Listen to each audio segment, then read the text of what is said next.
All right, guys, again, welcome. Good afternoon. Second part of this three-part webinar series of Understanding Why. And this one's about part two, understanding trading by design and this concept to better absorb what is out there. I say three things. It's got to be the right content. I can't be talking about how to be a great carpenter and you're trying to be a great trader, but it has to be rolled out and designed in a way that you could absorb it. And too much stuff, including some of the stuff, the way it was laid out with me, there's always a better way to do things. And this understanding by design, in this case, understanding trading by design, has been really important and people are really liking it. And I just rolled it out a few weeks ago. The story I told yesterday, and so many people are here, I got to tell it again. The story I told yesterday was this umbrella and sunscreen salesman.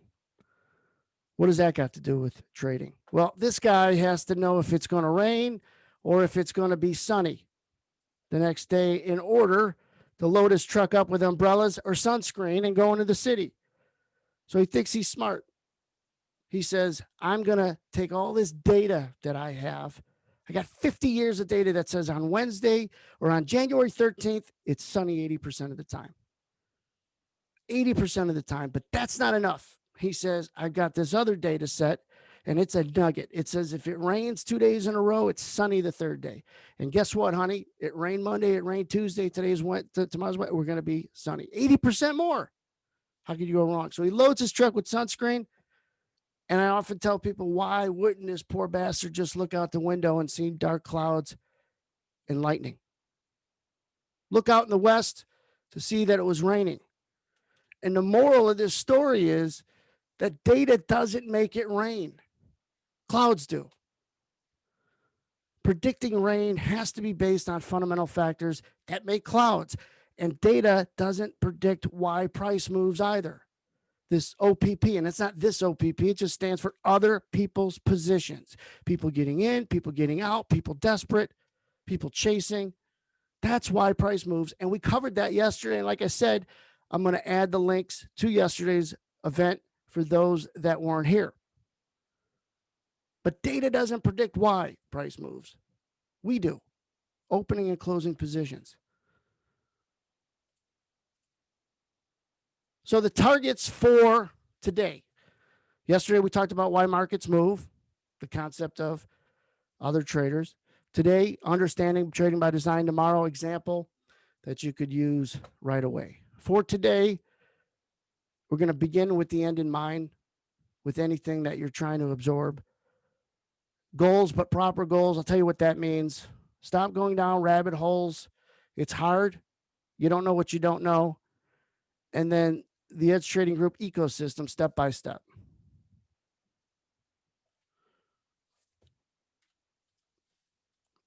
Let's start with the begin at the end. Nobody starts driving without their destination in mind, which is essentially the goal, right? But yet a lot of traders do, not just to start the day, but to start their education. Now, here's what I found about education, just like in this image with someone driving a car, always knowing what to enter your GPS. You don't do that halfway through. Maybe some of us do, and we get yelled at by our wives. But the proper way to start any journey is to have the goal in mind. Now, there's two things I've learned, especially in this industry. Most people don't have a goal. And those that do have an inappropriate goal, and they don't realize it. Now, this webinar isn't for great goal setting. We've already laid that out. You don't have to create the goal and write it on note cards. It's already laid out for you. But it's the concept of starting anything you start with that, hey, what am I supposed to learn here? What am I supposed to get? And that's why we started yesterday with, you're supposed to understand why prices move. And then here's the way it's laid out. Content versus concept. Beginning at the end approach. What is it? And this is what clicked for me with this understanding by design concept.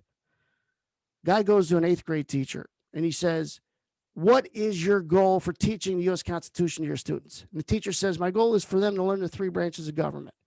And the other guy says, that's not your goal. That's the content. Here's a guy, he says, been teaching Constitution to kids for 25 years. And he says his goal is the three branches of government. And this is what really lit me up. He says, what your goal should have been to these eighth grade kids is, how about they understand why the three branches of government have created this balance of power that have led to legislation and controversy and debate for 240 years, all the way through today. That's the concept. He says, that's the goal. He says, now you light up a bunch of teenagers and say, wait a second, you mean, and I'm saying this, the guy didn't say this, but you mean these guys, these old guys with wigs and feather pens actually wrote something 240 years ago that my dad and uncle were arguing about at Christmas? Yeah. So you have to know where you're going and work backwards. But again, you don't have to get crazy in trying to create the goals. They all should kind of be laid out for you. Listen, I got news for you. There's nothing worse than someone coming to you and say, hey, I got 250 videos that are going to make you a great trader. Here you go. Good luck. God bless you. There's nothing more overwhelming than that. That's work. It's got to be broken down and understanding, what am I supposed to get after I watch a few videos? And we're going to get into more of the detail of that tomorrow.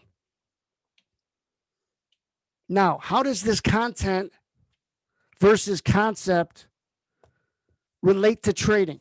How does it relate to trading? Well, I broke it up into two columns: how price moves and why price moves. What you get is a lot of how questions. And I think a lot of people can relate to this. Here's a question, an example. How do I use this, Anthony, for a breakout trade? Well, when you ask that kind of question, you get all kinds of answers from people like, well, when you see this or when you see that, it becomes a lot of hindsight stuff. The better question is, why would price break out in the first place? Not how do I use this for a breakout? Why would price break out in the first place? And the answer is, where are the stops? Where are other people's positions? Where are people stuck? Where are people trapped? Are you trapped? Are you stuck? How do you feel? How long has it been trying to break out? Maybe there isn't a lot of stuck shorts. The right question. I've been saying this for a few months now. Forget about what the right answer is. Start looking for the right question. Another example. How come this support level didn't work out? Here's the answer you'll get. Because it will only work 70% of the time. You must be in the 30% it didn't work. No, that's not a good question, and it's not a good answer. The right question is, why does support work when it works in the first place? Why do markets bounce when they bounce? And you might say, well, what's this infamous baby bird story? And I think anybody who's watched or followed me for the last 8 or 9 years maybe knew you were going to hear the baby bird story, and I haven't told it in a while. How many people have heard the baby bird story?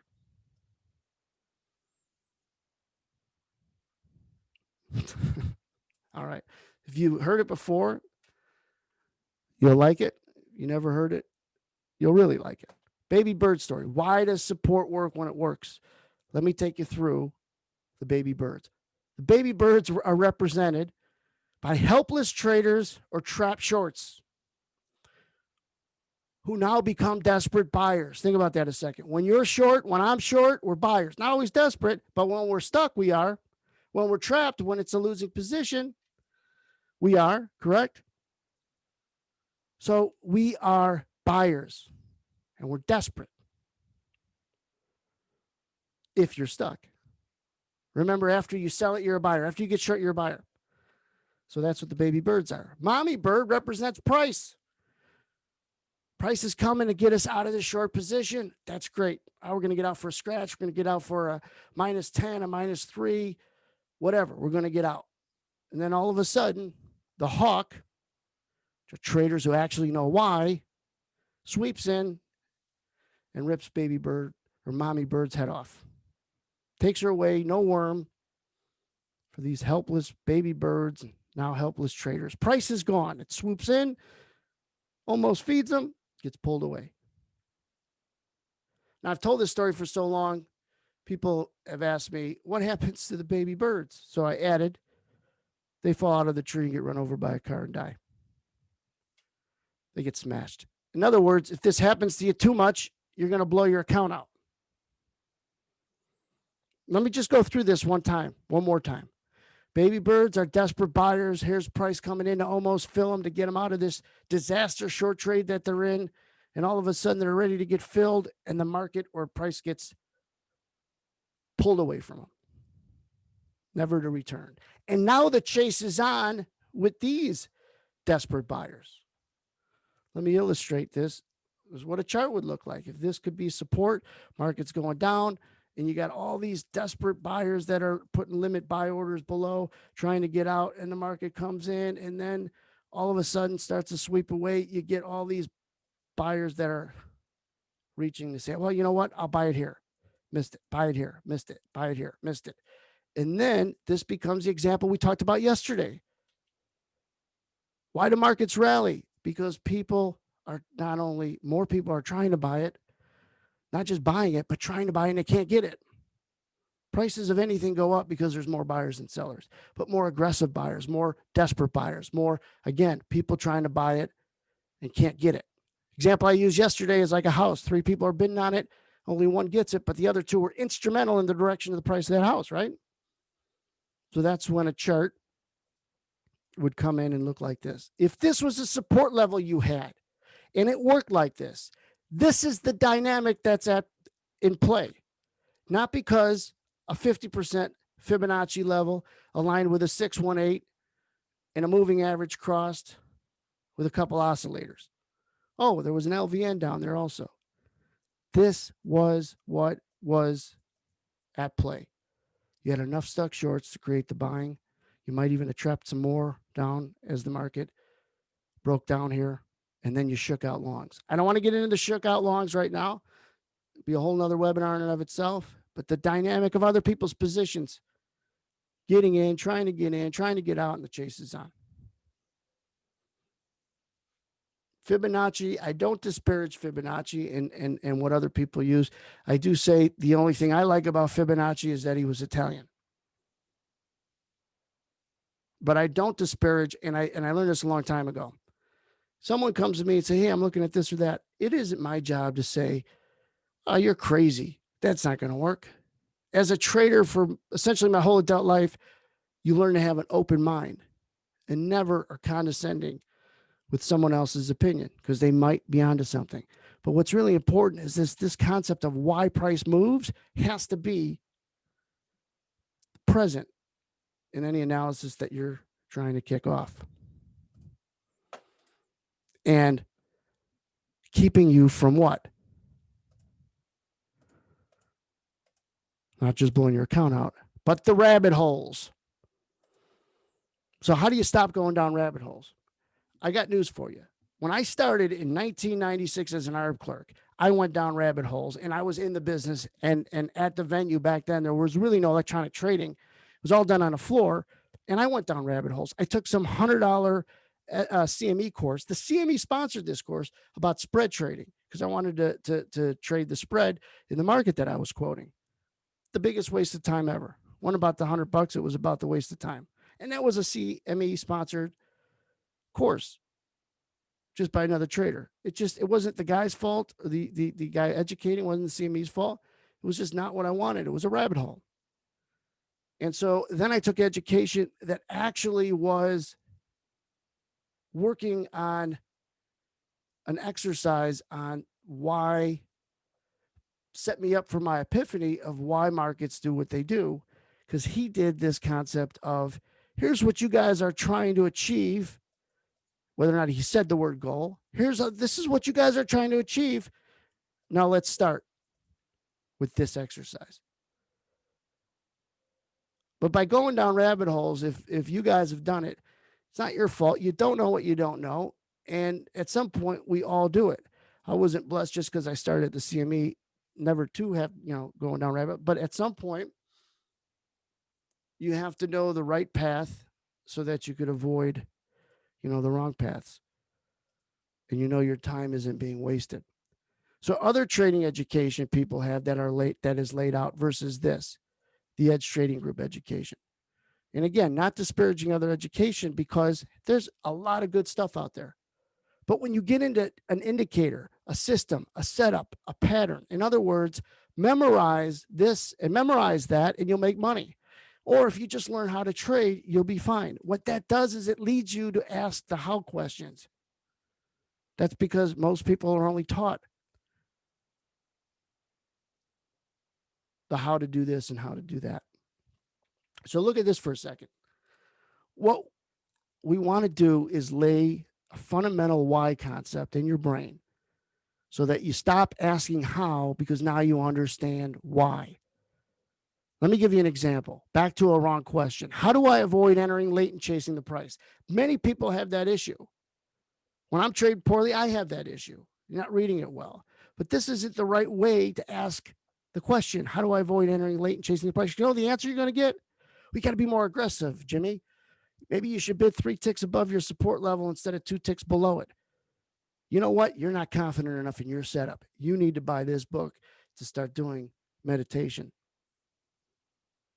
Maybe some yoga. You got to exercise. You got to eat better. That's not how you avoid entering late and chasing price. What's the right question? And read this with me. The right question: why is this the right or wrong location? The answer is the right location should be based on other people's position. So how do you avoid entering late? By understanding why and where you should have entered in the first place. Because at least if you're entering late and you still enter, you know there's a good chance you're late. You start to understand where you're at on the map. So how you avoid, let me read it again. How do you avoid entering late? By understanding why and where you should have entered in the first place. Now, let me say a couple things because, like I said, this isn't a super long webinar. And I want people, when we pop in, we didn't yet pop in the recording from yesterday. I want you to watch it at some point before you come tomorrow. I'm not done yet, but my point is that put yourself in a position to start knowing what you're supposed to understand before you start trying to understand it. All right? Because these concepts, I can't read the bottom line here. We don't want you to understand. I've got these drawings over. We don't want you to understand. Look at this last line. We don't want you to understand these concepts just by chance. So here's the ecosystem that we put together. Step by step. Starts with the content. Like I said earlier, has to be the right content. Can't teach you about how to build a deck if you're trying to learn how to trade. So it has to have this governing principle or why markets do what they do. Everyone's goal in here, whether you come tomorrow or never hear from me again, should be the same by being able to transfer the right concepts and put them into their own trading. In other words, take a skill and transfer it into action. Let me walk this through a timeline. Remember we talked about what's the right goal?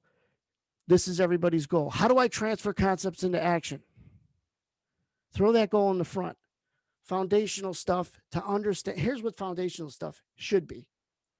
The content and the skills to understand why markets do what they do. Then you move on to some sort of elite. You know how most people have a silver package, gold package? You buy a silver package and the gold package is just the better stuff. No, it's this concept of the foundational part of any educational program are the skills and the why and the governing principle. The elite is how to transfer that foundational skill into execution. And we're going to talk about this tomorrow. It's like if you got step 1, 2, and 3, step 4, 5, and 6 isn't the elite. No, you get all the steps. You just go to the level of one is to understand, the other is to transfer. Let me give you an example of shooting free throws. You got to understand the right form. Then you go in the gym and you shoot 100, 200 free throws a day or a night. Let's say that you are shooting free throws like you're a pitcher throwing the ball up at the backboard. You might become better if you just practice that way, but you'll never be good at shooting free throws because that's not the right form to shoot free throws, right? And a lot of people are trading, trying to get better, and yet they're practicing their free throws by going up to the free throw line and throwing the ball up like they're a pitcher in baseball. And they don't realize it. So it's the right form. And then how do you transfer and create that repetition? And then also that's really what's really important is the community of the right people to reinforce the right principles. Why? The old saying, tell me and I forget, teach me and I might remember, but involve me and I learn. When I started educating in 2012, I always said I want to create a virtual prop firm. And unbeknownst to me, nobody knew what a real prop firm was, didn't have any idea. It never hit me, never dawned on me. Now, I don't advocate people run out and get hired by a prop firm at all. What I'm saying is that you got to get yourself off the island that is trading and be around the right people that understand by design. Start with a goal. If you have, and tomorrow we're going to talk about what's the first step. But most importantly, what is what after I watch 4 or 5 videos, what should I know? Because now it doesn't seem like learning because it's not. Now you're understanding. And that's what I want people to really focus on is a new way to take in the right information. But don't get me wrong. If you got the wrong stuff, no matter how well you're going to learn it, ain't going to work. Got to be the right content. It's got to be laid out intentionally so you know what the heck you're supposed to get out of it before you even started. Do we have any questions up to this point?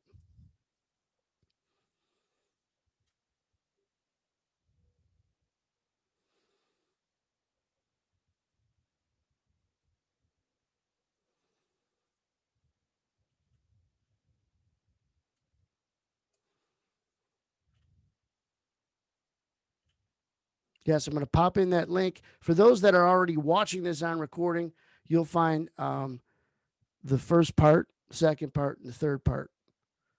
But for those that are here live, we're going to pop in that link before we're done.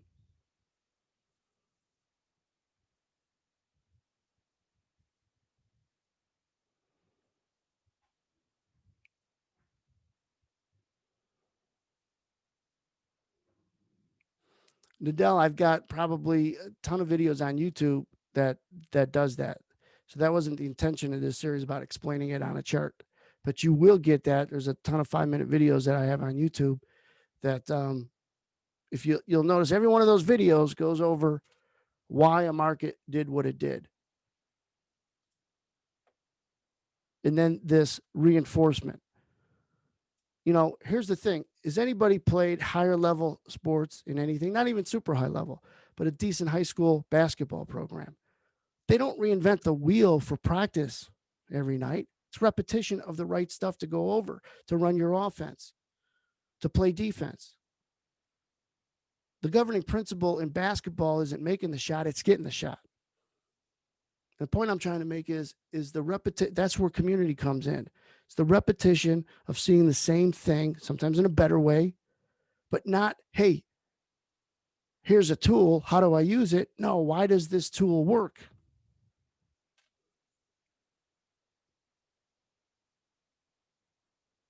Paul, what keywords bring up my YouTube videos? Good question. Edge trading group.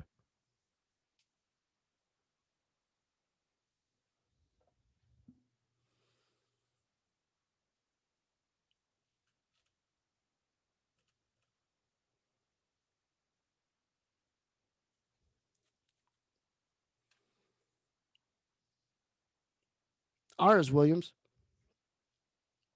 I want you guys to understand a couple things. The webinar tomorrow is going to go over some examples that you could begin to use right away. If you can't make tomorrow, we'll record that one for you as well. Like I said, I'm not a guy that runs through hour-long webinars.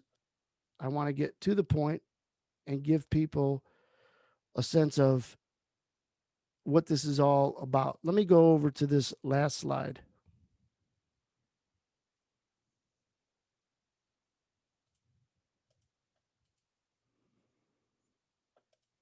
about tomorrow.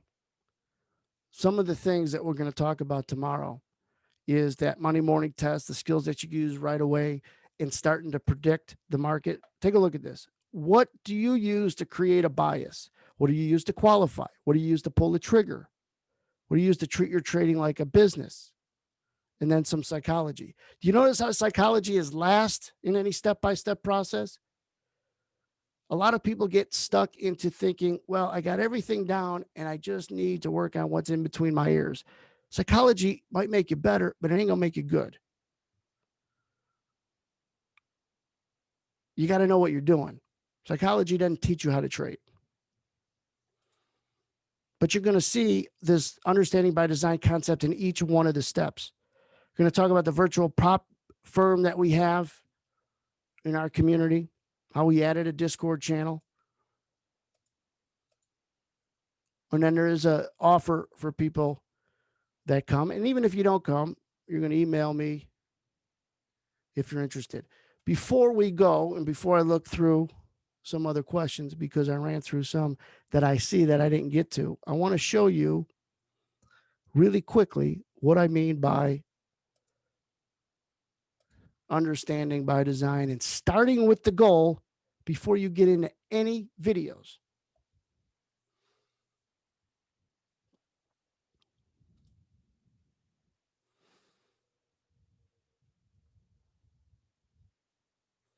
Let me bring down the website, edgetradinggroup.com, go into foundation course content.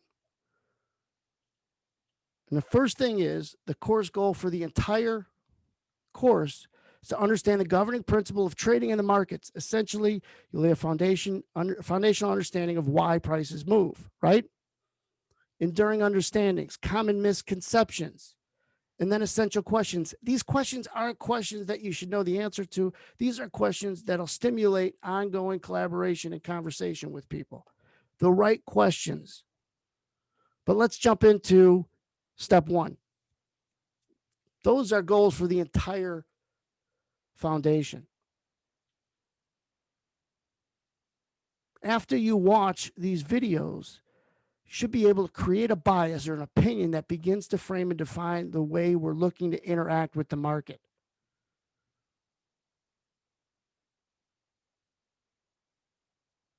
What makes you bullish? What makes you bearish? What makes you neutral? Enduring understanding. Step one is not about your opinion. It's about the tools you're going to use to identify the market's opinion. In and of itself, a bias creation is not enough to pull the trigger. You have to qualify it. The point is, do you have a step one? It's kind of like a ready, aim, fire. What gets you ready? What gets you to sit up in your chair? And what gets you to pull the trigger? That progression is what's important. Essential questions. Is my bias so obvious to the market that a counter trend trade would have been a greater probability? Can the volatility affect how quickly my bias could change? These are questions that you ask with other people in your community to stimulate further collaboration and conversation. But the right stuff, like I said before, and I've been saying this now in our community for many, many months, it's not about the right answer. It's about the right question. And then you go through the videos, but you know what you're supposed to get when you're done. Create a bias that begins to frame and define the way we're looking to interact with the market. Are you bullish or bearish? And I'll go through some of this in more detail tomorrow with some of the other steps. But the key takeaway from today's event was this beginning at the end. And not just having a goal, but having the proper goal. And not being one of these guys that, oh, it's the beginning of the year, New Year's resolution, create goals on a card and achieve goals. What's the right goal? What's the wrong goal? Goals are set for you. What am I supposed to understand before I embark? So let me go through some questions, even if they don't apply necessarily to what we're talking about today. Outside questions. If I tend to cover it tomorrow, or if it's in the previous webinar, I'll let you know. Nadell, also in the link that I'm going to send you is going to explain the answer to your question better.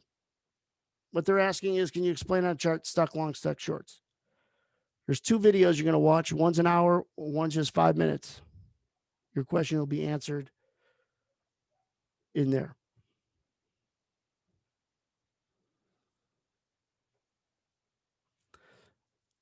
Also, the question, stuck long, stuck short, are there any specific sessions made by me to recommend that? Yes, to a smaller degree, yesterday's event, and then part of the entire course. Let me go back up to the top to see what we have here.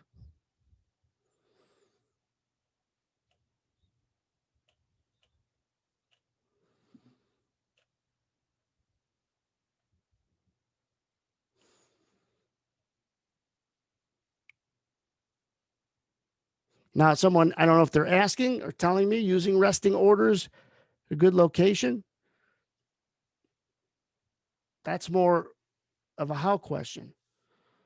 Like for me, the answer is sometimes it's the best thing you should do. Sometimes it's the worst. And the variables is what really screws people up, because if you use resting orders all the time, a couple things are going to happen.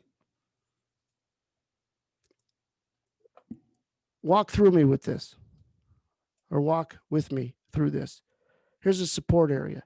I think we talked about this yesterday. If the market comes down and you're bidding with a resting bid at support and the trade works, the market rallied, but it didn't come down enough to fill you, it's a winner and you're not on the team. So you didn't take it. The market wasn't going to work, the trade wasn't going to work, and you're resting the bid at support, you're going to get filled and you're going to be wearing it and you're going to catch all the losers. So you catch all the losers and you miss at least some, maybe a lot of the winners. So you have to be able to implement the process when it gets into your area of support. You're bullish, it's coming into an area that you think is a good location. What are you looking to see in order to pull the trigger? So you don't just seem like you're on the railroad tracks hoping price fills you. You have to create less randomness and more objectivity to say, this should happen. And if it doesn't, I got to get out. Why should it happen? I seen a lot of big selling come in and the market couldn't go down.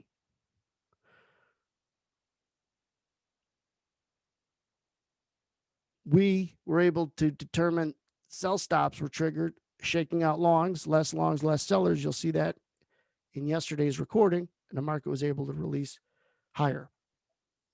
Dorian, would you mind putting in those 2 links for the recordings from yesterday?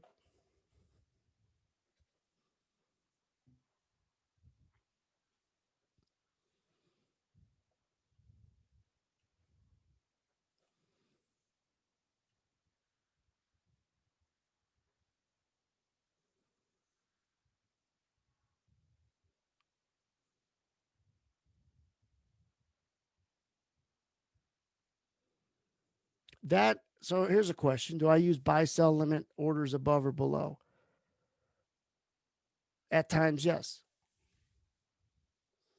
It's a good question, but it's not going to make a difference. So there's no, the more, all pros use limit orders type of thing. All successful, consistent traders just use limit orders. There's no answer like that for that question.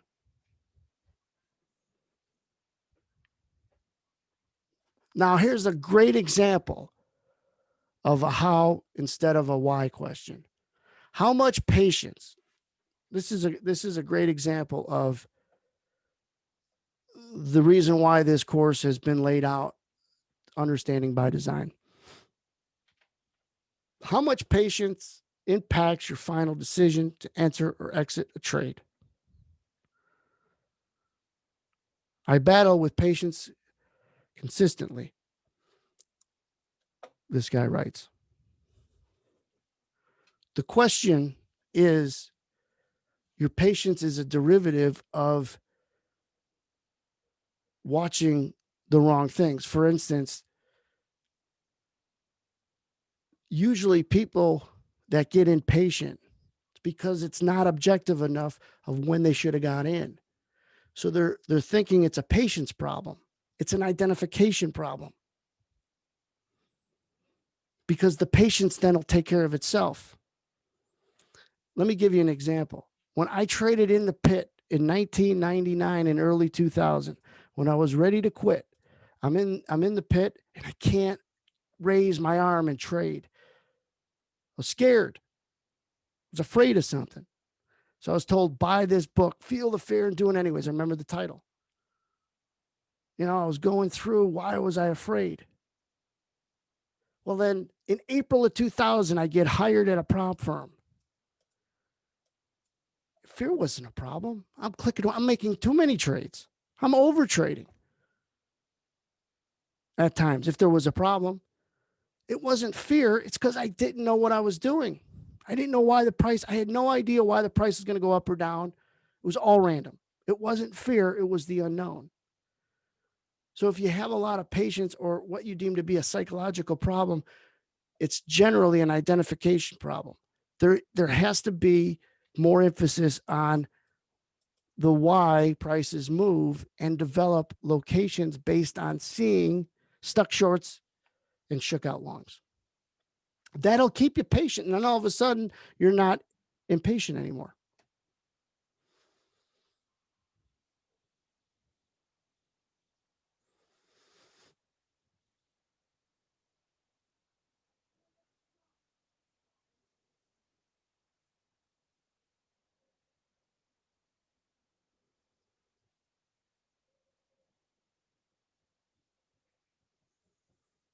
I think this question, the next question that you're welcome, William. And again, I'm glad you like the answer. And because it's a good question. It's a lot of, the difference. Listen, I ask the wrong questions all the time when I was new into this. Here's another question. Once price has entered my trading zone and it does not do what I expected, how many ticks should it move in your favor to qualify your trade? Well, if I'm in the trade, it's already been qualified. And for me, my initial risk isn't my average risk. And so then what I used to qualify the trade, what's your first name? What I used to qualify the trade, and more tomorrow's content will answer your question a lot better. But what I used to qualify that trade is why it should go up. And so let me draw it on here. If there's a support zone and by the way, you don't need wide support zones. It's got to be more than a tick. It can't be 4 or 5 handles, but that's a webinar for another day. So if it gets into your zone, it could be a lot of people will get into, you know what? I've been noticing that 80% of the time it comes into the first 50% of my zone and then leaves it. So they'll put their bid above there. I don't. I'm looking for sellers that come in, can't get it to go down, and longs, in this case, to get shook out. If I get it, price goes my way right away, a few ticks, I like to scale.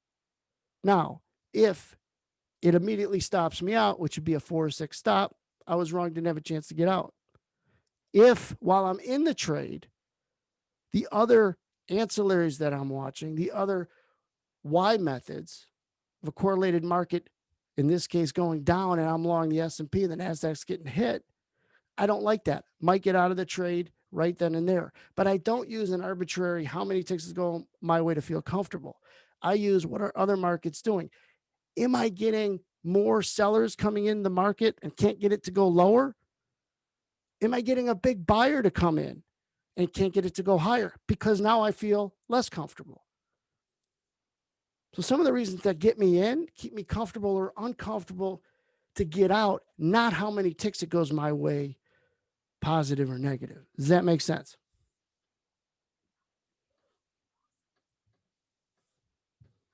Because there are days where 2 ticks against me, I'm not happy. There are other days it's going to go 2 ticks against you. Not it's going to, but based on the volatility, it has to do with the objectiveness of what got you in. Is it keeping you in?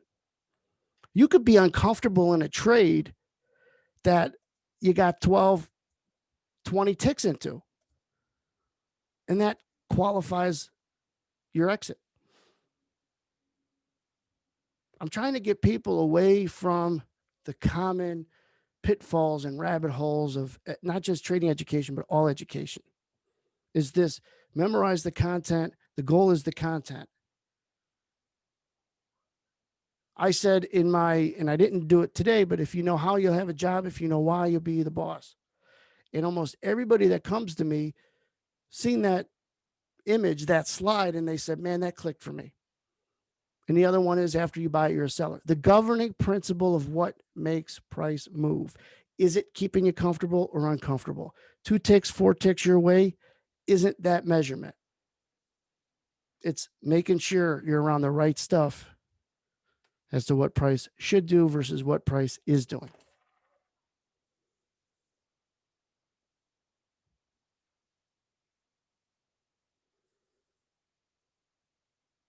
Good question. What would I recommend to a beginner of why to pursue trading and why to overcome septic mindset of trading is not for me? Much of what we talk about tomorrow will answer that question. If you can't make it, we'll have it recorded for you.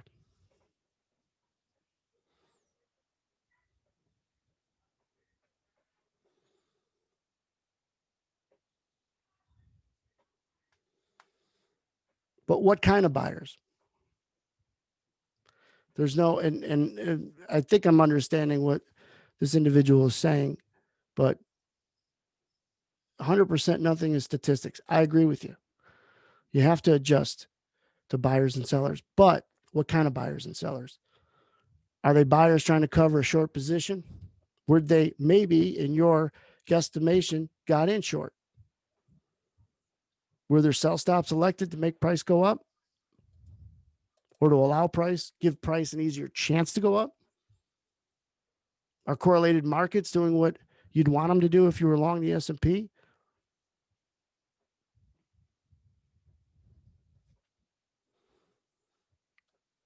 But after you buy it, you're a seller, addresses HK what you just said.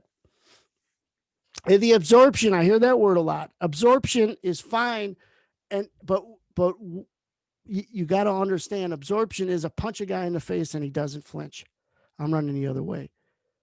At a moment that the market absorbs a lot of selling and it can't go down, that's a upside bias. That in and of itself isn't going to make you $1 million, but absorbing that hit from a seller, which generally drives price lower, doesn't get you to scratch your head. So if you get here, let me run through a quick progression. You're into support, so you think that there's some buying below that support to begin with. You think it could bounce. You get a couple big sellers and price can't go lower. You shook out some other longs, and the NASDAQ just breaks out of a congestion box where there were going to be buy stops and upside momentum. You get long and it works, and you had those things lined up in a quick, ready, aim, fire. That's not subjective.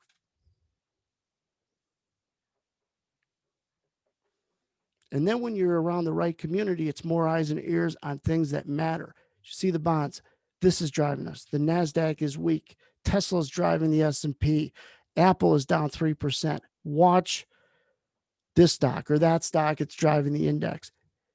Correlation drives price in other people's positions. So when people put in different things in the chat, it all comes back down to other people's positions. OPP.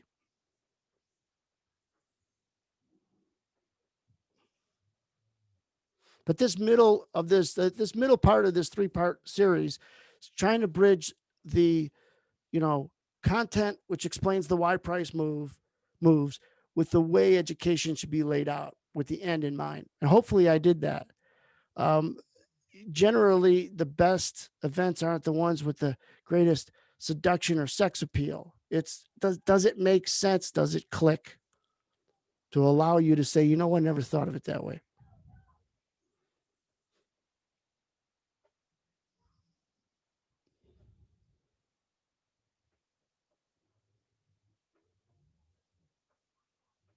HK is I don't scalp unless I'm wrong, meaning I like to scalp. When I'm trading well, I'm scalping my losers. But I try to pay what I call pay for a trade and scale out a third of it. Typically, and there's no averages with this because it's based on volatility, but for a few ticks on the first scale, 6 to 10 on the second, and then multiple points on the third. My goal is to catch one of those types of trades a day without having to get beat up or having a big loser in between it. So it's all about fighting for location. And no matter if you've been successful and you've been consistent, everybody has to work on location. We developed this puke tool that I don't want to get into today or even tomorrow because you got to know what it's doing, why it's doing what it's doing before you see any value. But there's always a better way to see the same thing. You know what I'm after? I joke about this all the time. If the information gods came down from the heavens and said, Anthony, if we give you one piece of information that hasn't already happened, what would it be? I'd say other people's positions. And if they said, well, we can't give you that, I said, well, where are the stops? Oh, we give you that. I'll trade with my toes.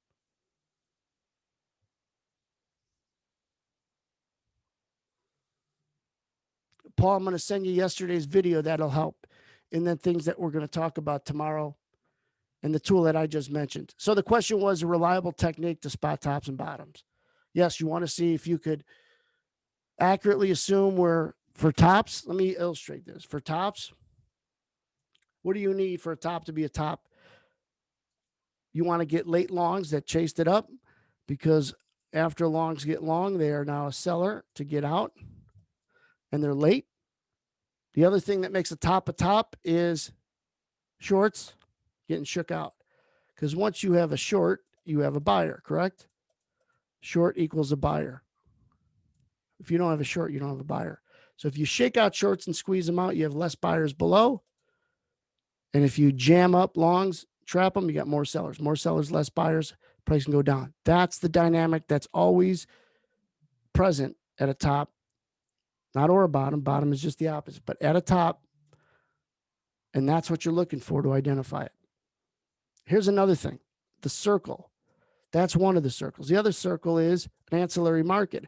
If I can get big buying to come in here, I don't know for sure that they're long, but I know that the buying isn't getting price to go up. We do have a tool to say, hey, some shorts got shook out. If I see those two things and then the NASDAQ gets hit, to me, that's the overlap that it's a no-brainer, take a shot getting short, especially if you're at some resistance area to boot. Does that make sense, Paul?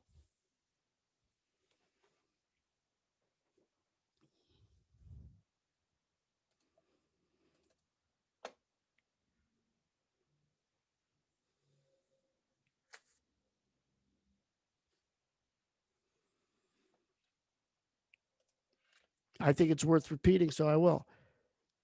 The question was, and we'll cover it more tomorrow, but if you're looking for a top, what makes a top a top? You need the dynamic of stuck longs and shook out shorts. You know what a long is? He's now a seller.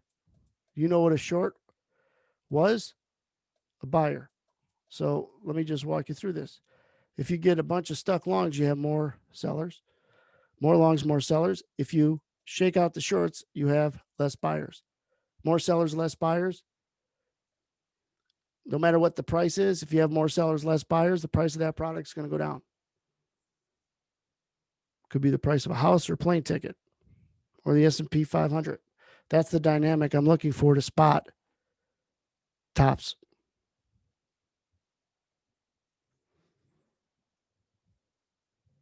What is the confirmation, though, Rob? So I agree. Trade location is the single most important. Trade location is the most important, but the confirmation isn't the right word. Qualification is.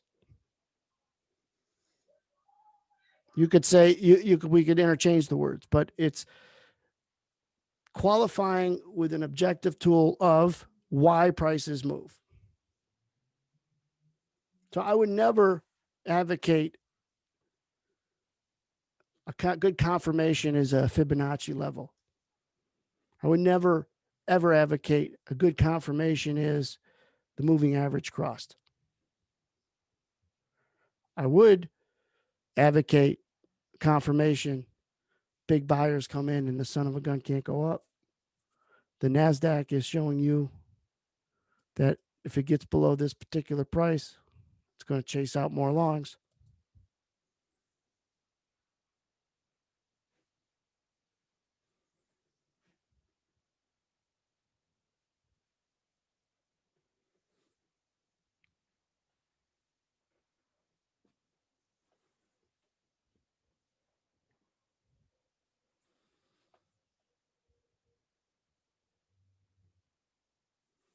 But triggers in some more detail of the questions you guys are asking, we'll cover and talk about tomorrow. But did that answer most or part of your question, Paul? Let me look back up at some other questions I might have missed. There's a lot of the questions that this webinar isn't for, but the content and the right content, which is all in the program and in the courses, such as what makes good support, what makes good resistance. And it all reverts back to what? OPP.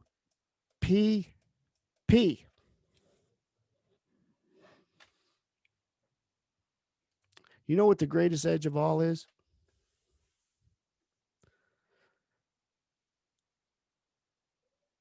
And it's other people's positions, knowing where the stops are. But if you knew about a bearish event seconds before most of the rest of the market,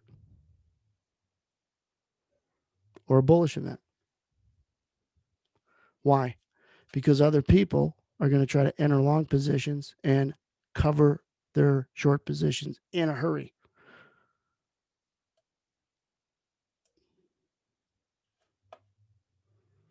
So, people could use a high-low bar and profile and all the stuff that people take in to make their bullish or bearish opinion. And then they worked their ass off for 3 hours, went home, and then all of a sudden there was just some big explosion in Washington, D.C., and I sold 50 S&Ps and it went down 100 points. Now, I don't want that to happen, but it's my job to trade price action.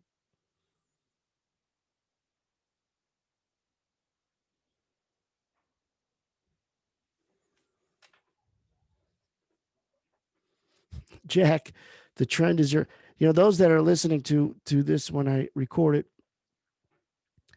obviously we're in the Q&A a lot in the last 15 or 20 minutes. And someone asked, can I tell you the trend is your friend? The trend, you must have seen my event that I did. The trend is not your friend. You know what my joke is about the trend is your friend? It's the type of friend that would sleep with your wife after you died. It's no friend you want. Problem with the trend is your friend is that usually when you identify it, it's over. Oh, it's an uptrend.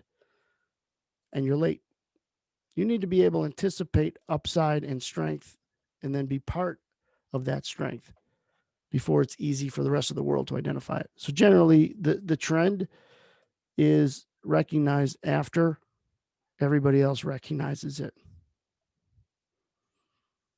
So you get what? You get too many people long. Longs equal sellers, sellers equal downside. What do you think the pump and dump comes from? They're already long. They get people to buy the stock. They want other people to get into long positions. That creates a lot of buying so that they could sell it.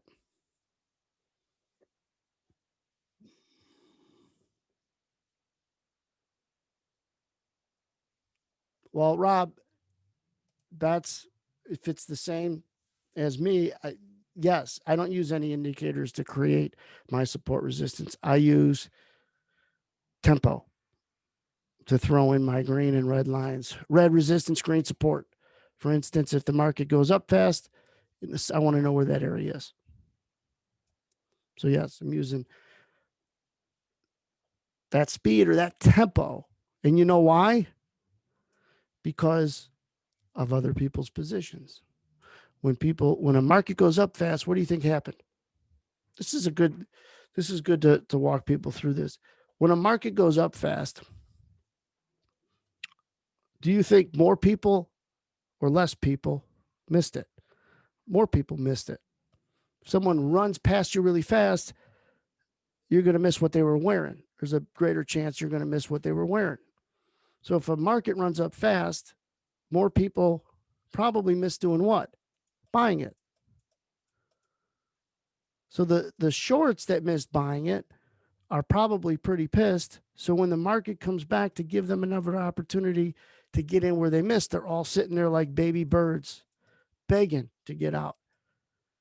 People want what they missed. So when a price goes up fast, it's easy and accurate to assume more people missed doing what? Buying it. Went up fast. They missed buying it, they're going to want to buy it the next time it tests that area. So that's the main criteria, Rob. Was it you, Rob, that asked it? Yeah. The main criteria for my support resistance.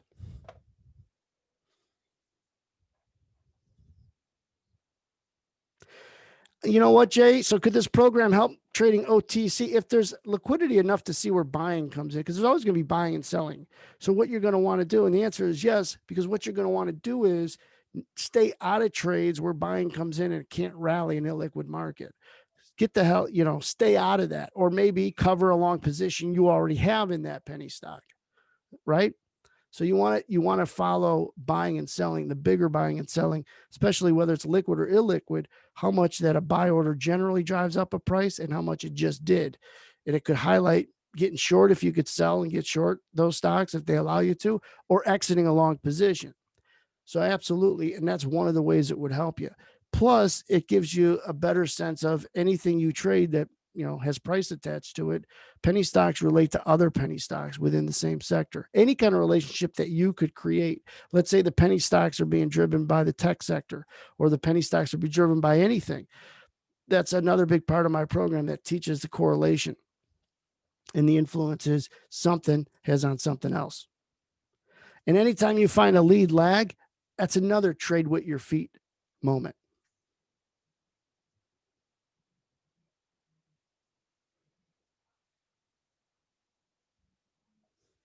And that's okay, Jay.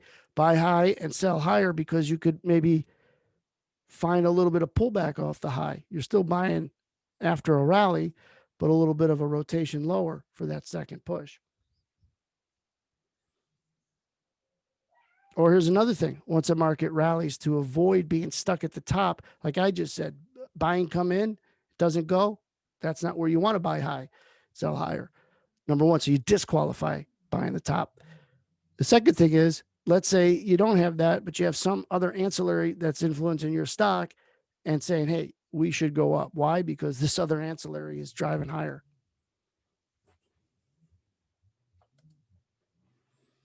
Another question, do I like the NYSE tick for qualifying momentum? I'm not going to disparage it.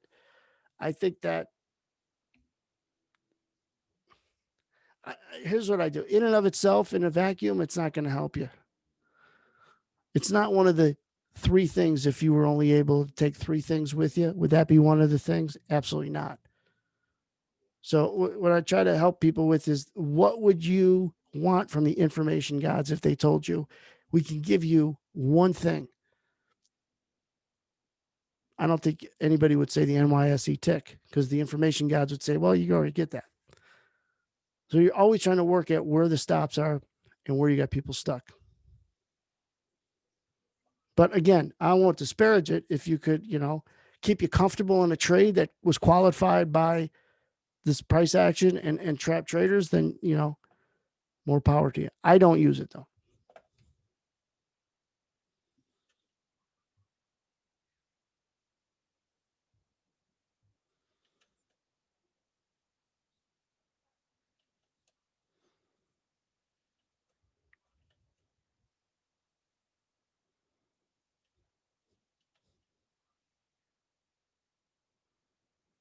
All right, Daryl, good question. Daryl, you going to come tomorrow?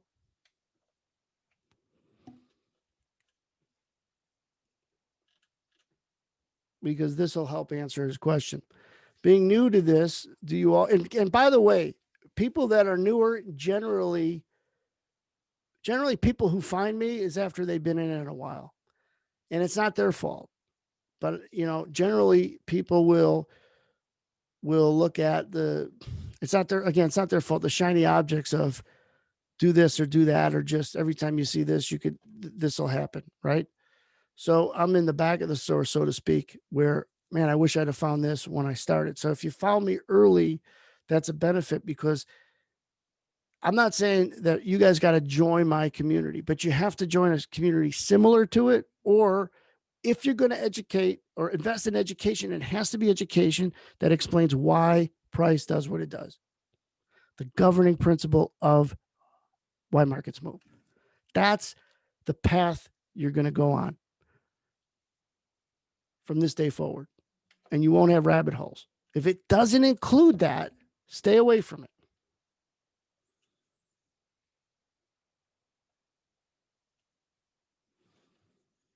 What was your question I was going to answer? Oh, be new to this. Do you always set up protective stops to minimize losses? No, not always. Would I advise it for someone new? Yes, but I also have exercises in our program to get you up to speed so you don't make mechanical mistakes. So it doesn't seem like things are going so fast.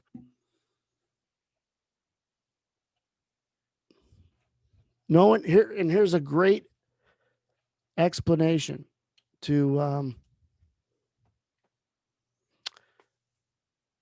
or a great saying: know where you're going to get out before you get in. Know where you're going to get out before you get in.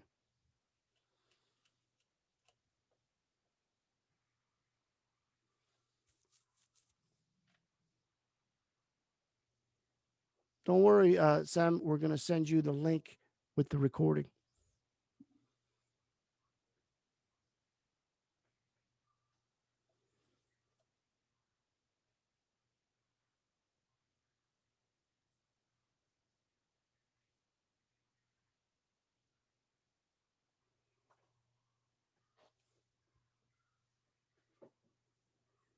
All right, Daryl. My pleasure.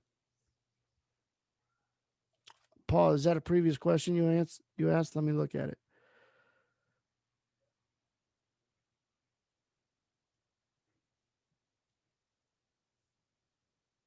Selecting a support or resistance range that will allow price to break through turn without stopping you out.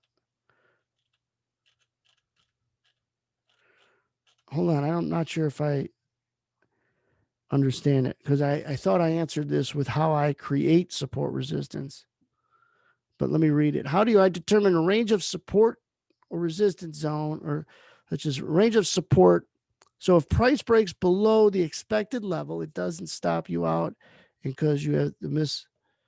So you're saying that if you have a zone that's like this, you want to avoid the market coming down, stopping you out and rallying?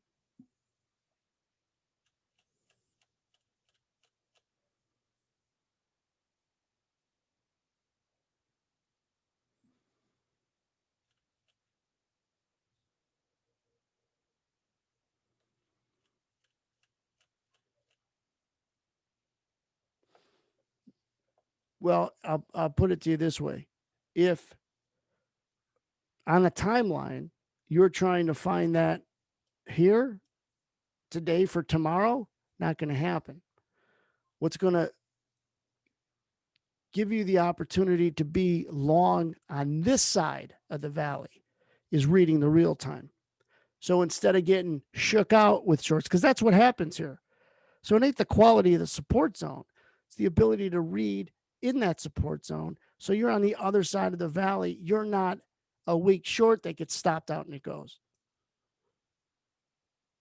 And one might ask, well, what shows you that? So there's not going to be like, and this is one of these question where someone says, well, my support levels are good, but I need better support levels. Maybe I'll make them wider. And then that doesn't work. or work as well.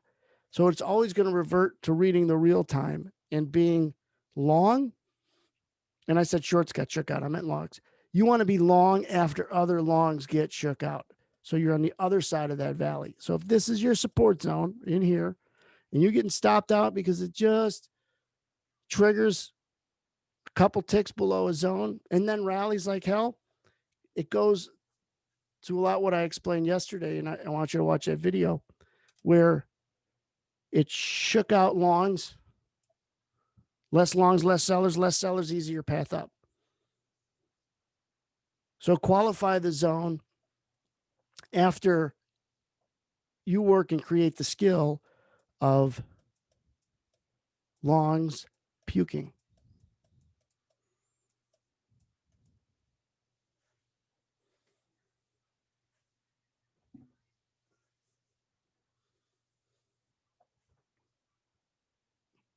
And HK, to your point, how do you do that?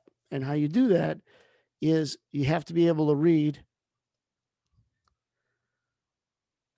longs puking, the shakeout.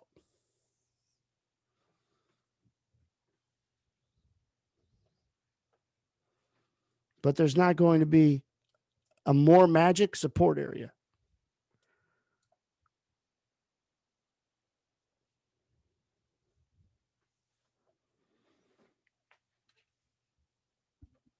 Read the real time. And again, I'm not trying to tell you it's simple and oversimplify it because I'm not doing that. I'm telling you the dynamic is simple.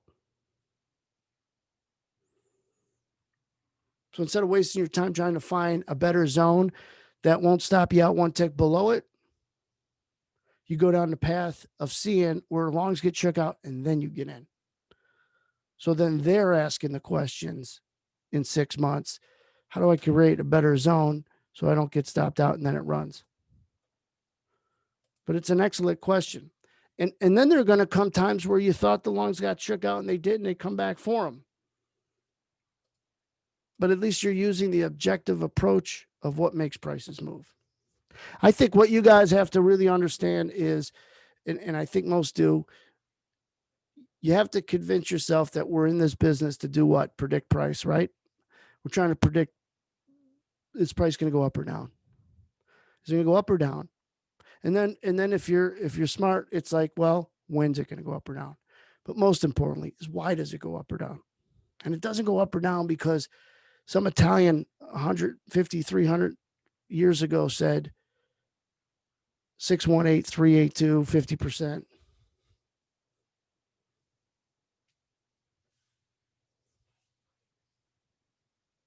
All right, Daryl, make sure you got it in the chat.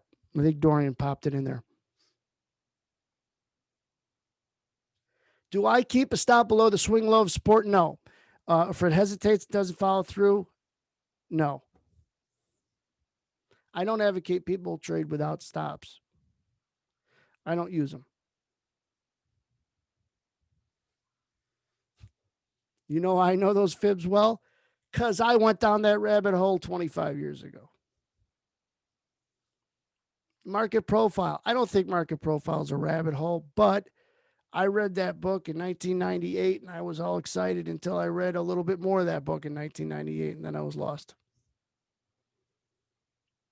I thought fear was my biggest obstacle. It was knowing what I was doing. And when I got in the prop firm around guys that knew why, I had that epiphany moment that I explained yesterday in that video. So make sure you guys watch it.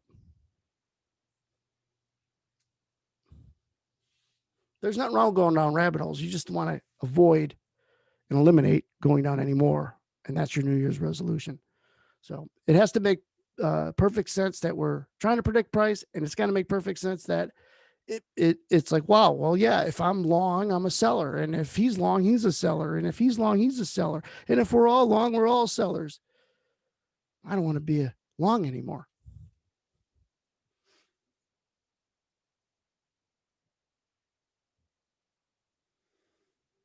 CR, I'm going to post this to the YouTube channel. Search Edge Trading Group on YouTube, and you'll see it within a few hours. And you'll also see the one from yesterday.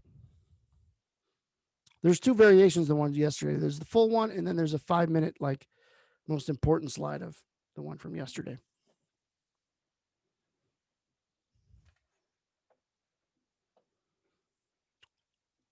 I'm going to email this one too, but not until after tomorrow, and then I'll email all three of them.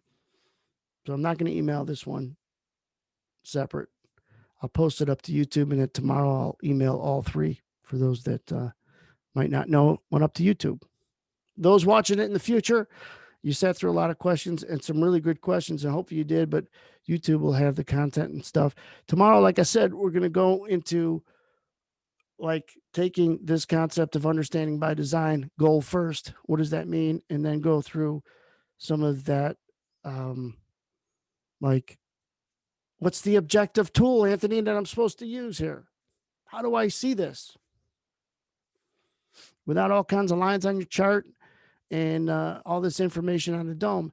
The dome is necessary to read, but we've made it easier because I can't look at all these numbers, and a lot of them don't mean anything.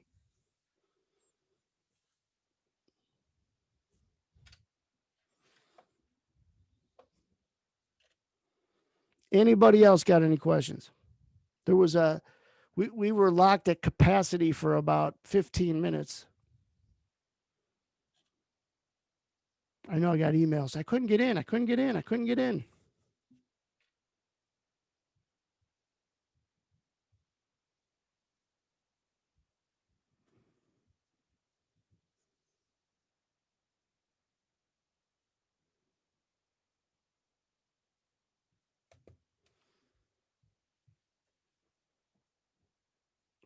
Explain your definition of it, Paul. All right, Jack, my pleasure. Jack, are you the Jack that just joined a few days ago? Is that a different Jack M?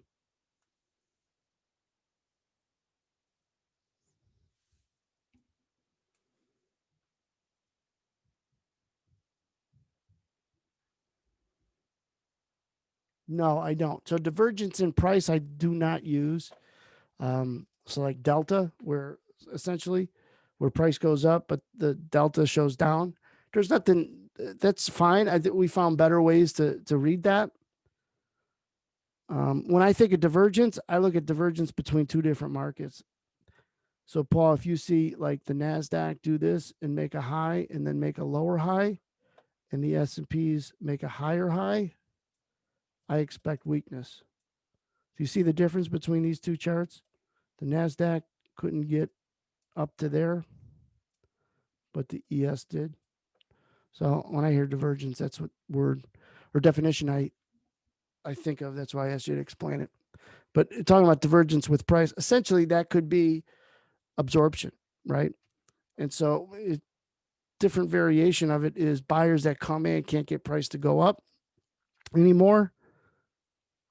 And it could be stuck longs, boom, creating the selling to make us go lower.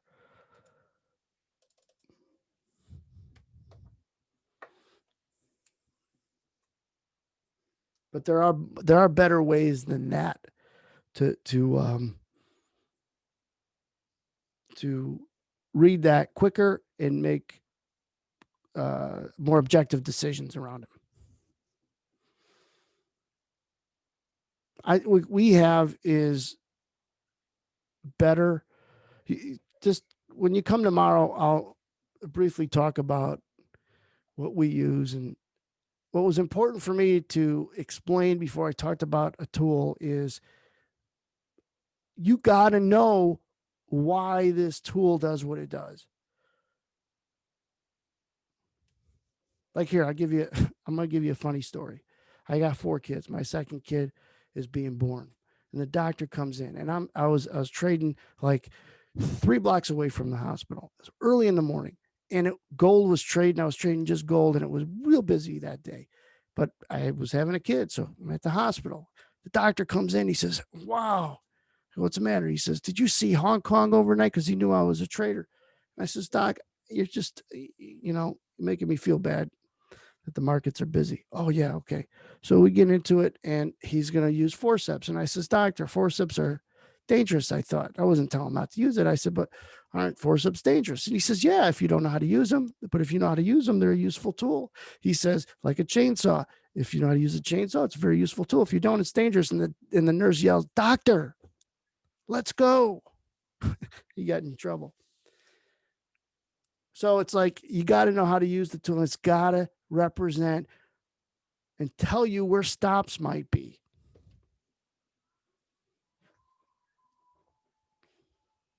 Everything, a lot of other, everything else is just noise. Big buyers, big sellers, icebergs, which are resting offers that are hidden. And where are the stops? That's order flow in one, 5-second explanation. You read order flow and you know the right questions to ask when you see certain instances that happen. Big buyer, big seller. What did the market do? Iceberg, what does that mean? How do you identify an iceberg?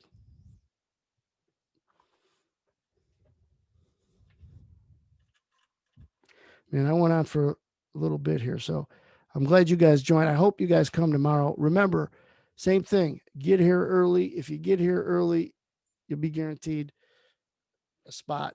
There's the people after like 10 minutes late is when we reached our capacity. So get here on time or early. And if you can't, you're running late, don't worry about it. It's recorded.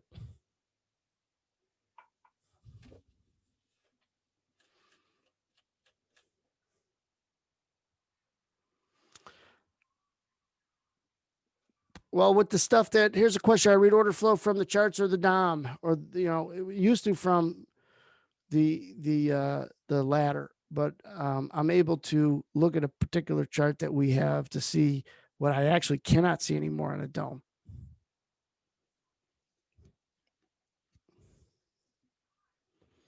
All right, Brent, you're welcome. Glad you guys liked it. Have a safe, Jack, it was maybe someone else. Have a safe rest of the night. Keep yourself healthy, and we'll see everybody tomorrow, 3:30 Central. Thanks for coming.